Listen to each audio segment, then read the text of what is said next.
pensiunan kepala sekolah dan guru, Ibu Agustin.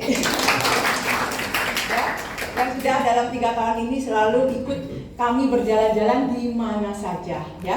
Nah, dan izinkan kami semua adalah relawan yang ibaratnya dari rumah kita pengen menularkan dan ingin ditularkan juga, ingin disuntikan semangat juga. Nah, hari ini senang sekali karena ada Indonesia Indah Foundation yang mengajak kami, ya, istilahnya menculik kami untuk apa? Saling menyuntikkan energi positif, ya. Terima kasih Monita, Opa, ya, dan kita ada semua timnya ini. Kenapa? Karena kami juga perlu disuntikkan energi positif, betul nggak? Dan Bapak Ibu semua juga sama kan? Kalau ngajar terus bosan nggak? Bosan ya? Lalu ngajarnya itu sama terus. Tapi kali ini izinkan nanti kita ada sesi tanya jawab juga. Pertama presentasi, lalu ada prakteknya, lalu ada tanya jawabnya. Nah, tapi sebelum kita mulai, ya, Ibu Puni udah yang di atas 5 tahun kerja sebagai guru ada nggak? Yang di atas 5 tahun ada, angkat tangannya. Wah, ya. Jadi yang di bawah 10 tahun ada nggak? Yang di bawah 10 tahun? Yang di bawah 10 tahun ternyata nggak ada. Boleh nggak kalau gitu? Saya cuma ingin menitipkannya dari EKJ Nusantara. Kebetulan kami bergerak di bidang organik, ya, sampah organik. Lalu selama ini ibu yang udah sampai 20 tahun, bapak sampai 20 tahun.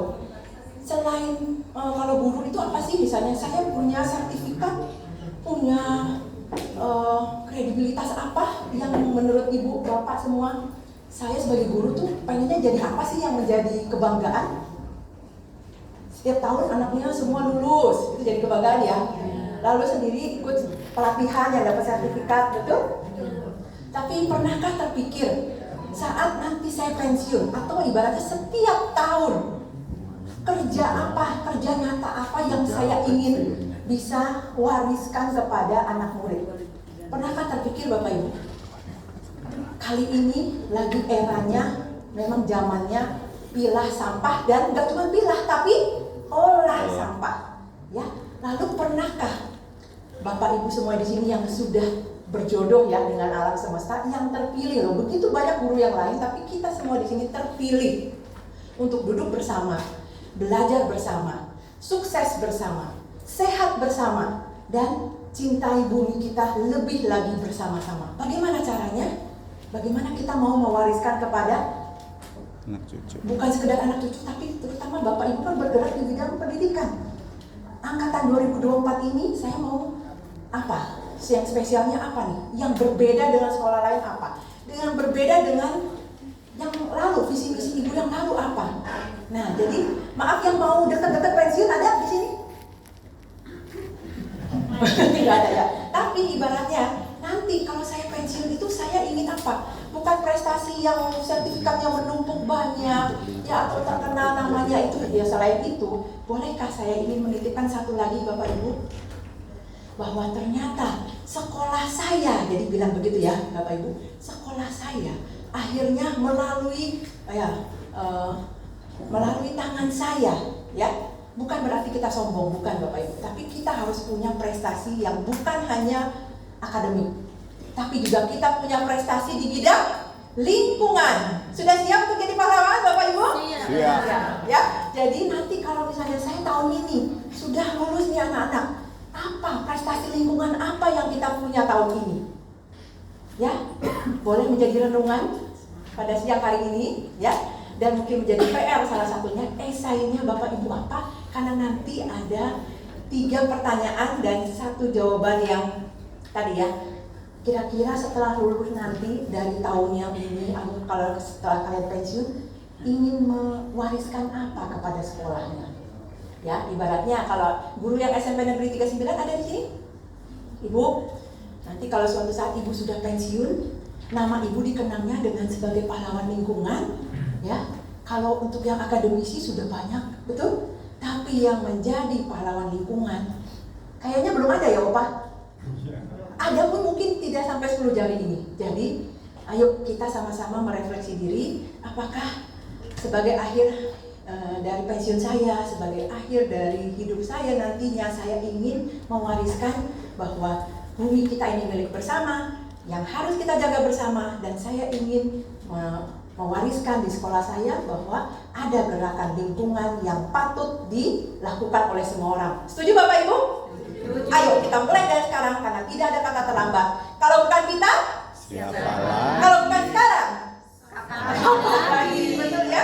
Betul Bapak Ibu? Betul. Jadi sekarang saya langsung panggil narasumber dari Eko Enzim Nusantara. Kami semua ada banyak sekali ya, ratusan dan bahkan ribuan di seluruh Indonesia. Tapi izinkan untuk yang di Jakarta kali ini, Ibu Deborah yang jauh-jauh dari Jakarta Timur mau bergabung di Jakarta Pusat. Ibu Agusi dari Jakarta Barat. Saya sendirian dari Jakarta Pusat ya. Tapi nggak apa-apa, kita semua relawan, kami dipanggil di sekolah manapun, kami siap. Saya akan bagikan siapa yang bisa, relawan mana yang akan datang mendampingi sekolah-sekolah Bapak Ibu semua. Ya. Oke, baik, tidak panjang lebar lagi, saya langsung panggil Ibu Deborah. Tapi sebelumnya kita nonton dulu video yang satu ini, refleksi yang kedua. Silakan Ibu. Suaranya ada? Ya.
Kita olah, kita apain, dan gimana dengan sampah makanan ini?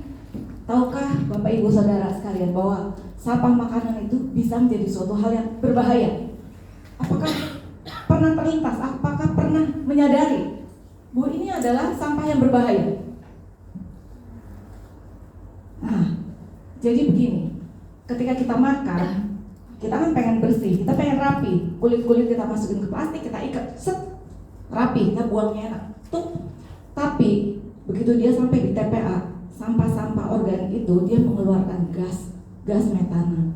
Dan ketika sampai di tempat sampah itu, berapa banyak TPA itu yang meledak. Dalam tahun ini aja sudah 39 yang terekam bahwa dia meledak, dia menghasilkan kebakaran dan lain sebagainya. Kita nggak tahu, kita udah buang. Bagaimana dengan di TPA sana? Jadi kita akan melatih ya, bagaimana supaya semua sampah itu jangan sampai ke TPA, cukup sampai di rumah tangga, kita olah dan kita akan menikmati hasilnya, karena akan ada rewardnya dari sampah itu. Ya. Pertama-tama sebelum kita memulai dengan sebenarnya sampah ini kan akan kita ubah menjadi ekoenzim. Siapa yang sudah pernah mendengar tentang ekoenzim? Boleh angkat tangan yang sudah pernah mendengar? Yang sudah membuat?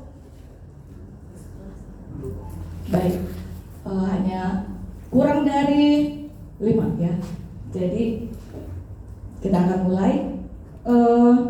Sebelumnya, siapa penemu ekoenzim? Ada yang tahu?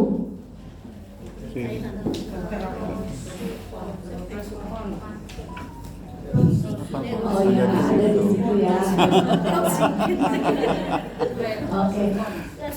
Beliau sudah meneliti selama 30 tahun. Jadi kita nggak usah ragu-ragu lagi. Beliau itu dulu menjadi kepala atau ketua organisasi pertanian di Thailand, dan beliau itu juga sudah menjadi seorang doktor dan gelarnya itu begitu tinggi, dan dia sudah sekolah di luar negeri juga. Itu bisa dilihat di website itu. Jadi orangnya oke lah gitu ya, bisa kita percaya, dan hasilnya juga sudah banyak di sini. Kita juga punya tim litbang di sini, namanya namanya Ibu Ari. Dia itu mengajar S2 di Brawijaya. Dia tim litbang kita ya. Dilanjut. Oke, sabar, lanjut lagi. Lanjut aja. Oke. Mengenal ekoenzim sebagai wujud kasih pada bumi. Jadi di sini saya tantang dulu ya. Kalau kita sayang sama bumi, kita mau bikin ekoenzim. Slide-nya boleh kembali. Nah, itu adalah sebagai wujud kasih kita pada bumi. Siapa yang mau? Angkat tangannya yuk. Saya juga mau mewujudkan kasih kita pada bumi dengan membuat ekoenzim. Siapa yang mau? Siapa yang mau ikut berkontribusi untuk bumi? Angkat tangannya. Berkontribusi untuk bumi, berpartisipasi dan mencintai bumi. Oke, terima kasih. Kita lanjut. Sebenarnya bikin ekoenzim itu nggak susah, gampang. Yang susah itu apa? Iya benar, motivasinya. Ngapain nih? Kita kan butuh effort buat bikin kayak gini. Mendingan dibuang aja, kelar. Ini nambah-nambahin kerjaan, bener nggak? Bener-bener nambahin kerjaan. Jadi bikinnya gampang, cuma 1 gula, 1 perbandingan ya. Lalu 3 sayur dan 10 air. 1, 3, 10. Gulanya? Gula merah. Terus gula apa lagi? Siapa tahu? Gula tebu ya, gula. Gula aren, lalu molase, lalu madu. Gula-gula. Gula-gula. Ada yang nggak boleh. Apa itu? Gula pasir. Kenapa? Dia sudah melalui proses kimia. Jadi kalau kita mau asli banget gitu ya, itu jangan pakai gula pasir, oke? Lalu sisa buah dan sayuran, apakah semuanya aja kita cemplung? Belum? Enggak. Ada yang boleh, ada yang nggak boleh. Yang nggak boleh apa? Nangka. Kenapa? Gas. Lalu? Kol. Duren. Kenapa? Gas. Keras. Alpukat. Kenapa? Mengandung minyak, lemak. Ada lagi? Coba yang buah yang kulitnya kering apa? Kulitnya kering. Salak. Terus? Rambutan. Rambutan bisa. Rambutan nggak kering, masih oke. Lengkeng. Singkong keras. Manggis masih oke. Sawo masih oke. Apalagi supaya nanti nggak salah cemplung ya. Bapak Ibu itu adalah guru. Bapak Ibu nanti sebagai ujung tombak. Bapak Ibu akan ngajarkan anak. Tapi boleh manggil kita juga sih ya. Kita bersedia untuk dipanggil di setiap sekolah Bapak Ibu ya, untuk mendampingi Bapak Ibu. Tapi ujung tombak tetap Bapak Ibu. Karena Bapak Ibu akan memberi kita izin untuk masuk. Apakah kita bisa mengajar di sana atau enggak gitu kan? Tapi kalau jadi gini ya, kalau Bapak Ibu yang ngajar itu kan nggak boleh salah gitu kan. Jadi benar-benar sayur, semua sayur oke? Sayur asam. Sayur asam tuh udah ada suntikan. Gimana? Boleh nggak saya rasam? Hah? Kenapa? Nangkanya ada. Enggak, karena saya rasa udah matang. Yang kita boleh itu yang seger-seger. Kalau udah matang itu masuknya ke komposter atau ke biopori, ya. Apalagi ya, sayur. Kalau daun-daun di kebun masuk sayur nggak? Daun-daun kebun? Enggak sih. Tergantung ya. Tergantung pohon. Daun-daun di kebun tuh banyak berjatuhan tiap hari, gimana? Dan Oh, daun mangga segala gimana? Bukan sayuran. Masuk Udah komposter kering. aja ya. Yang kita itu yang kita makan sehari-hari aja. Kayak kita tadi kan makan pisang, buang. Nah itu bisa. Terus jeruk yang biasa kita makan aja, apel, anggur dan lain-lain. Bijinya jangan ya, karena dia nggak bisa terurai. Ya, bijinya kita buat manem aja. Terus air apa yang boleh? air tanah. Air hujan oke ya, kita bisa tadang air hujan oke, tapi jangan yang kena kotor-kotor, Iya. kayak air jadi kotor, jadi langsung. Terus apa lagi? Air tanah. Air tanah oke. Air bekas AC. Air bekas AC, wah ibu udah pinter banget ibu. Mantep nih, Duta. ibu udah bisa jadi relawan. Ah, iya. Nanti bisa gantian kita ngajar ya ibu. Kalau udah pensiun. Ya benar, kita memanggil untuk para orang-orang yang punya hati untuk berbagi gitu ya, memanggil untuk para relawan. Apalagi air galon. Oke ya, cuman sayang ya kalau galon ya. Sayang nggak sih? Sayang. Sayang. Oke, kalau air keran biasa Pak? Enggak lah. Yang Yang mengandung kaporit atau Iya, tawas kadang-kadang dia ya. mengandung kaporit karena dia sudah diolah Proses. gitu ya dari pam. Jadi kita endapkan dulu 24 jam minimal. Oh bisa. Ya, bisa, masih bisa. Oke ya. Oke gitu aja. Nah, ini dia Dokter Rosukonnya, fotonya seperti itu. Ini udah ya, satu bagian gula. Oke, jadi nanti kalau sudah jadi itu namanya larutannya larutan ekoenzim. Lanjut. Nah, setelah kita bikin itu, kita toh